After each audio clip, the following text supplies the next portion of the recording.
Anong pinagdasal mo?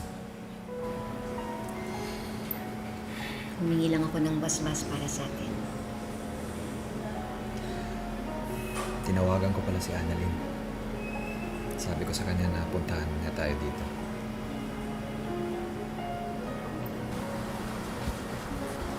Nay? Tay? Anak, Pinatawag niyo daw po ako. Bakit po? meron sana kasi kaming gustong sabihin sa'yo. Ano po yun?